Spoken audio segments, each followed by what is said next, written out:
So, anong nangyari? Bakit nagkahiwalay na kayo ngayon? Oo. Ang nangyari po kasi, nagka-work po ako, tapos siya Dahil sa work mo lagi. Opo. Okay. Workaholic po kasi ako eh. Tapos, nung nagka-work na po ako, tapos siya po, nagka-work na rin po, magkaiba na po yung schedule namin. Hindi na po kami, parang hindi na kami... In sync. Nakikita. Parang ganun po. Iba schedule nyo, umaga siya, gabi yung Opo, isa. na parang yung... nawalan po kami ng communication sa isa't isa. Kasi, tsaka na-busy rin po kasi siya sa sayaw. Oh. Opo. Nabisi siya sa sayaw. Ikaw, sa kanta, hindi ka naman kumanta nun. Hindi po. Kasi parang magkaiba talaga sila. Nabisi sa sayaw. Ako, saka nabisi. Sa puso'y dos po. O, ganyan. So si Iking pala ay dancer. Dancer na, basketball player pa. Very ayon, dancer and basketball player. Diba? Singer din yan. Singer din. Oo, yes, Ayon Perez. Yes. Kompleto. Oo, pag wala si Jukes, pag may mag-event ang Itchy Worm, si Ayon ang nag-ano. Iba talaga. Kantahin mo nga, ano yung kanta nila? Kantahin mo nga yung... Akin ka na lang. Akin ka na lang. Si Morissette yan, hindi si Jukes. Ibang akin ka na lang. Si Morissette yan. Morissette yung kinanta mo eh. Si Morissette Kasi kasi nag-ano rin siya kay Morissette. Oo. Oo, siya rin. Oo. Nagpa-voice coach siya kay Morissette. Thank you, Maria. Thank you. Ang galing. Ballad version. Inakala mo idol ka dyan. Nung kumanta, iba pala yun. Okay, so, alam mo, yung trabaho din talaga at kawalan ng oras na magkasama, lagi yung hamon sa relasyon eh. naman. Diba? Kaya maganda rin yung ganyan, diba? Yung bago pa nagpapakasal, nadidiscover niya yung ganyan. Yung hindi pala uubra sa akin na hindi kami magkasama, hindi pala uubra sa akin yung ganong ugali, yung ganong setup.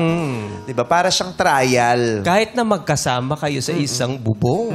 Diba? Correct. So, yun ang pwedeng magpatatag o makasira sa relasyon ninyo eh. Yung kawalan ng pagsasama lagi.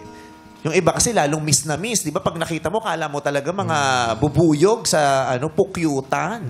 Di ba? Sobrang tamis. Nangihilo ka na.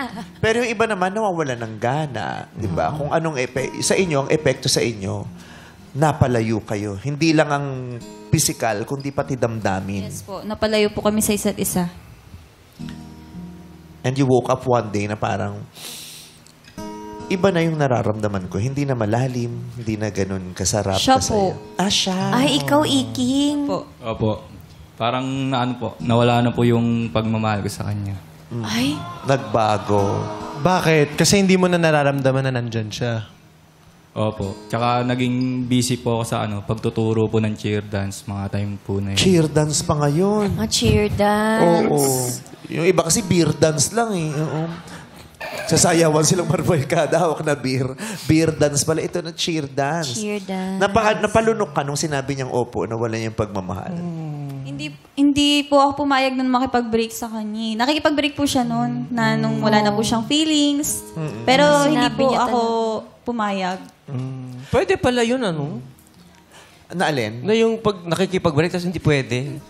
Pwede pala Oo, yun. di ba? Yung iba nga nagmamakaawa eh. Yung iba nakikiusap. Yung iba talaga subukan pa natin. Yung iba naman ay, di ba, papayag na rin agad. Pero ang tanong ko, kung nawalan ka ng pagmamahal sa partner mo at gusto mong makipaghiwalay, sinabi mo sa kanya at sinabi mong maghiwalay na kayo, does it make you a bad person? Masamang tao ka ba kung nawalan ka ng pagmamahal? At masamang tao ka ba kung sinabi mo yung totoo at gusto mo nang maghiwalay? Sino bang tinatanong mo? Sarili ko. Kasi minsan sumasagot din ako. Minsan nga nagtatalo kami. Ganun ba? Ngayon hindi kami okay. Hindi kayo okay. Magkaiba kami ng opinion. Oh, no. Oo. Pero mamaya sabi ko, after work na lang. Diba? I'll meet you again later. Professional Oo. po. Ano naman? Katulad niyo, kinakalapit niya, ayoko siyang pansinin. Diba? Kasi nag-work ako pero gusto niya akong kausapin. Magulo siya ngayon. So, nasagot ba Magulo niya? siya ngayon.